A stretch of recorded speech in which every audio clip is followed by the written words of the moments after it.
जैसा कि आप लोगों को पता है कि अपन लोग स्टॉक ऑप्शंस के ऊपर बात करना शुरू कर दिए हैं। एक सिस्टमेटिक में सीरीज बना रहा हूं जिसमें कि हम ये समझेंगे कि स्टॉक ऑप्शंस पे बाइंग कैसे करते हैं, सेलिंग कैसे करते हैं। पर उसको समझने से पहले आप लोगों को मैंने एक ब्रीफ इंट्रोडक्शन दिया था कि होता क्या क्या है, कैसा मार्केट मूव कर रहा है। इसमें मैंने फिर आपको बताया था कि किस तारीख से किस तारीख के बीच में सेलिंग होगी, किस तारीख से किस तारीख के बीच में बाइंग होगी, कुछ छोटा मोटा पार्ट बताया था। आज उसी को मैं ब्रीफली डिस्कस करने वाला हूं कि आपको कितनी चीजें पता होनी चाहिए जब हम बात करते हैं स्टॉक ऑप्शंस को ट्रेड करने की। हेलो दोस्तों, मैं आपका बहुत बहुत स्वागत करता हूं आपके अपने channel Indian institute of stock market पर। और बिल्कुल बिंदास तरीके से समझते हैं कि मुझको स्टॉक ऑप्शंस में क्या क्या पता होना चाहिए।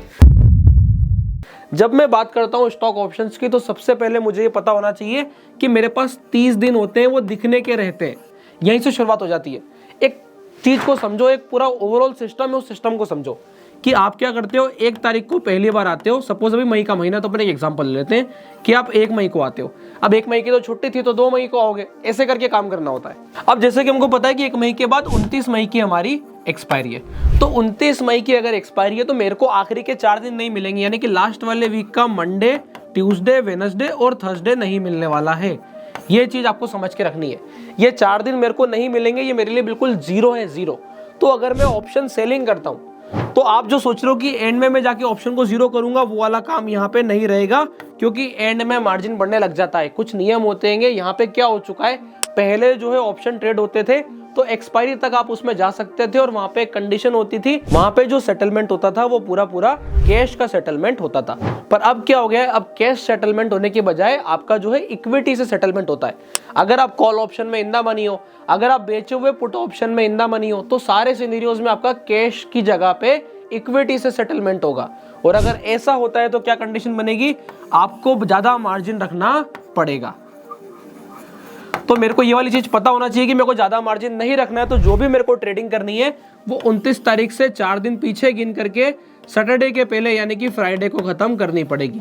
यानी कि फ्राइडे के बाद आएगा सैटरडे, फिर आएगा संडे और उसके बाद मंडे, ट्यूसडे, वेडनेसडे, थर्सडे। तो कितने दिन हो गए, 6 दिन। तो ये 6 दिन में बिल्कुल भी ट्रेड नहीं करने वाला हूं। यहाँ पे कोई ट्रेड नहीं होगा। जो भी मेरा ट्रेड होगा वो पिछले फ्राइडे खत्म हो चुका होगा। ये सबसे पहला नियम होता है जो कि सबको पता होना चाहिए जब बात आती है स्टॉक ऑप्शन की, कि मैं मेंटली प्रिपेयर्ड हूं। यहाँ पे जितने भी लोगों को दिखाई दे रहा है कि 29 दिन में ट्रेड कर सकता हूं, तो आप नहीं कर पाओगे। आप सिर्फ और सिर्फ जो ट्रेड कर पाओगे वो कितने कर पाओगे, ज्यादा से ज्यादा 22 या 20 डेज। अब इसमें बाकी के पीछे के सैटरडे संडे सारे हटेंगे।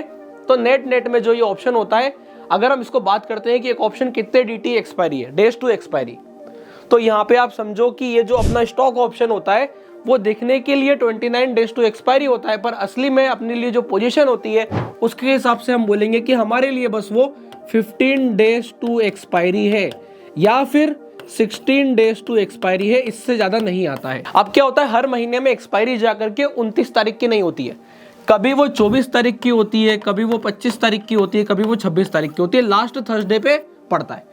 अब अगर वो 24, 25, 26 तारीख की हो रही है तो आपकी जो एक्सपायरी के हिसाब से डेज बन जाते हैं वो 18 से 20 दिन के आसपास बन जाते हैं। बस मैं ये समझाना चाह रहा था आपको। अब इससे फायदा क्या होता है, सुनना। अब यहीं से रूल, नेक्स्ट वाला रूल नोट डाउन करो कि अगर स्टॉक ऑप्शंस मेरे को सिस्टमैटिक ट्रेड करना है तो मेरे को 7 तारीख के पहले तक सिर्फ सेलिंग का सोचना है। यानी कि मैं बड़े प्रीमियम को सेल करूंगा और 7 तारीख के बाद से ही ऑप्शन बाइंग करूंगा, उसके पहले बाइंग नहीं करूंगा। पॉइंट नहीं बनाता, चाहो तो आजमा के देख लेना। सिंपल सीधा सा रूल बता रहा हूं। और अगर इसमें बाइंग करने जाओगे, 7 तारीख के पहले बाइंग करने जाओगे, तो एक दिक्कत आएगी, बस वो ये होगी कि स्टॉक ऑप्शंस को बहुत बड़ा मूव करना पड़ेगा, स्टॉक को उससे बड़ा मूव करना पड़ेगा अगर अच्छा प्रॉफिट चाहिए तो।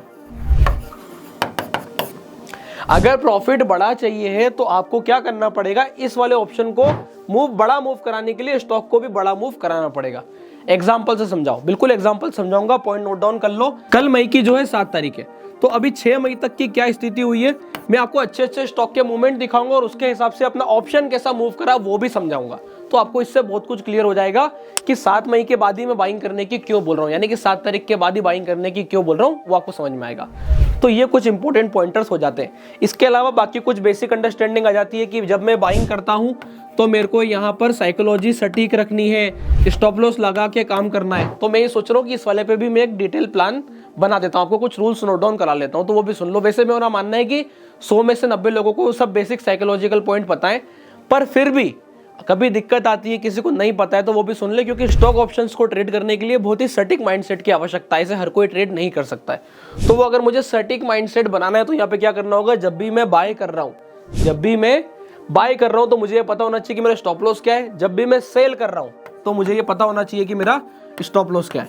दूसरा, किस टारगेट पे एग्जिट करना है, यह भी बहुत ज्यादा जरूरी है।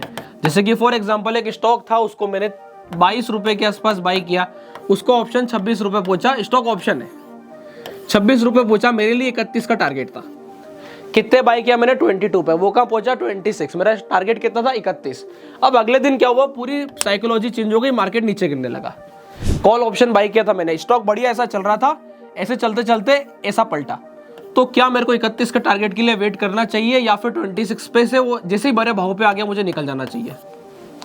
तो ये सारे क्वेश्चंस आपको अपने आप से क्लियर होने चाहिए। इसका नियम बनाना पड़ेगा कि if market completely turn around I will exit cost to cost, फिर स्टॉप लॉस का वेट नहीं कर सकते। If market complete turn around I need to exit cost to cost, नहीं तो कैरी करना पड़ेगा। अगर टारगेट 31 का बनाया है और प्राइस 26 पहुंची है और क्लोज हो रही है तो अगले दिन के लिए कैरी कर रहा हूं। अब क्या होता है, अगले दिन पता चला मार्केट खूब ज्यादा ड्रास्टिकली नेगेटिव खुल गया और ये 26 से सीधा खुला है 20, अब क्या करोगे।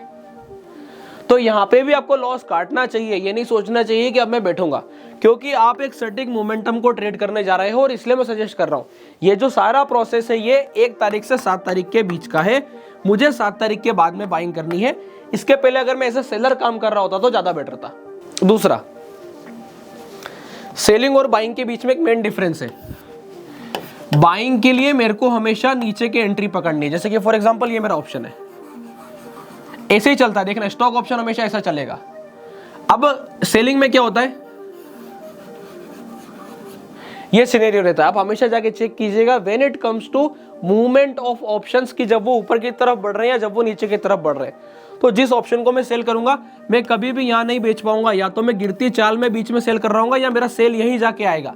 ऐसे में मेरा स्टॉप लॉस टाइट रहना चाहिए, क्योंकि ये ऐसे ही टूटते हैं ऑप्शन। एक फेज होता है जिसमें वो बड़ा थीटा निपटा देता है, पूरे महीने का वो थीटा इकट्ठा करता है और एक बार में फेंक देता है। ये आ जाता है एक इंपॉर्टेंट पॉइंट।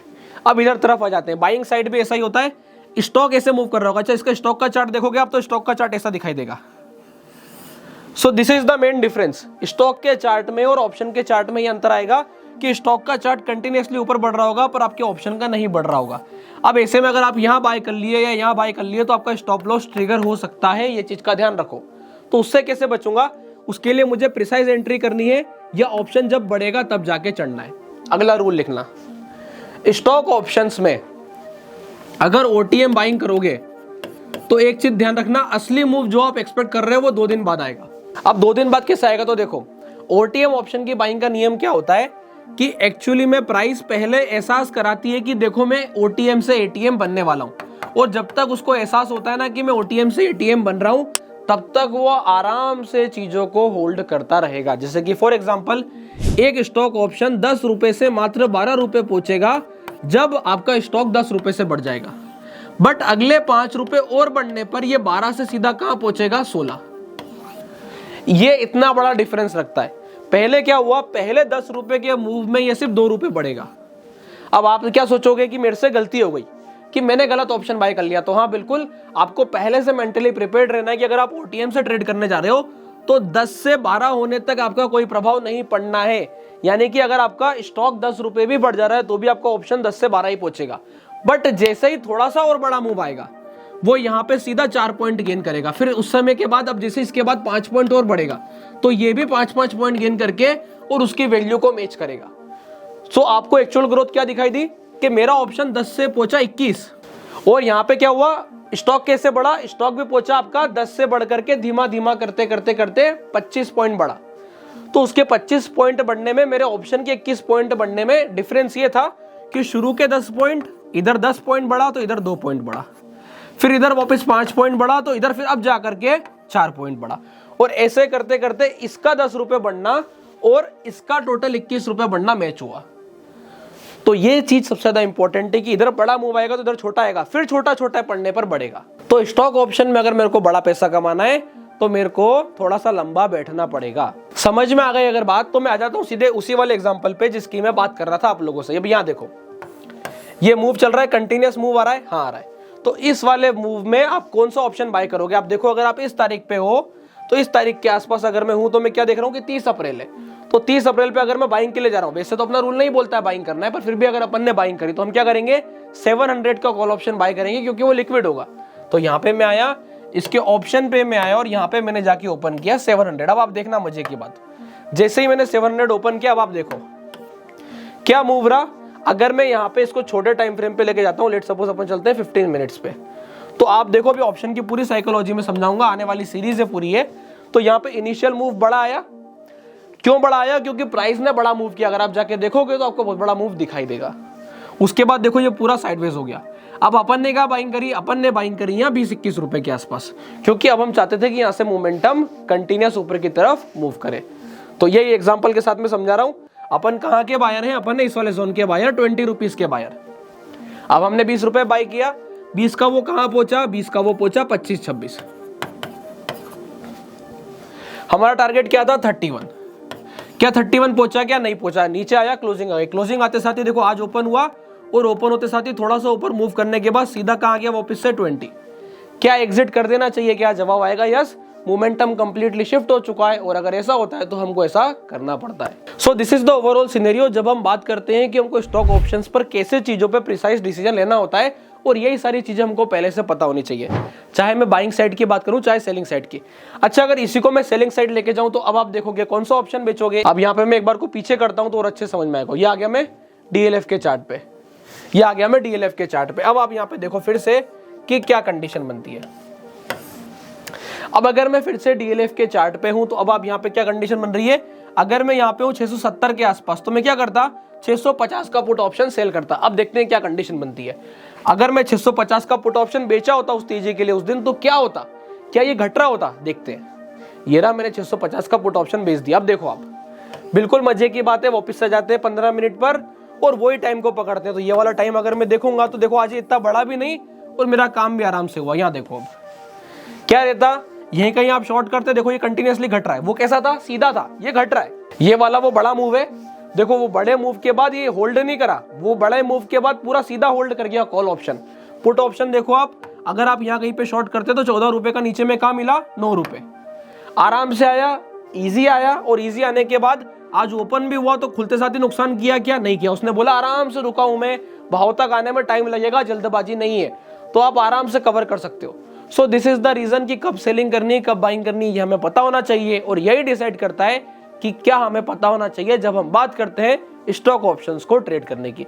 अभी आने वाले समय में अपन बात करेंगे कि मैं स्टॉक ऑप्शंस को कैसे कैसे ट्रेड कर सकता हूं, क्या क्या तरीके हैं। ये तो क्या है, सिर्फ बाइंग सेलिंग हो गई, क्या इसके अलावा और भी तरीके होते हैं? तो डेफिनेटली होते हैं। अपन बात करेंगे नेक्स्ट वाली वीडियो में कि ऐसे क्या क्या तरीके हैं जिसकी हेल्प से हम ऑप्शंस के ऊपर ट्रेड बनाएंगे और कैसे कैसे बनाएंगे। तो आप लोग एकदम तैयारी कर लीजिए, चैनल को सब्सक्राइब कर लीजिए। इसके अलावा अगर आप लोगों ने अभी तक अपना डीमैट अकाउंट नहीं खुलवाया है तो डिस्क्रिप्शन के नीचे लिंक मिल जाएगा, आप जाके अपना डीमैट अकाउंट ओपन करा सकते हैं। तब तक के लिए बहुत बहुत धन्यवाद।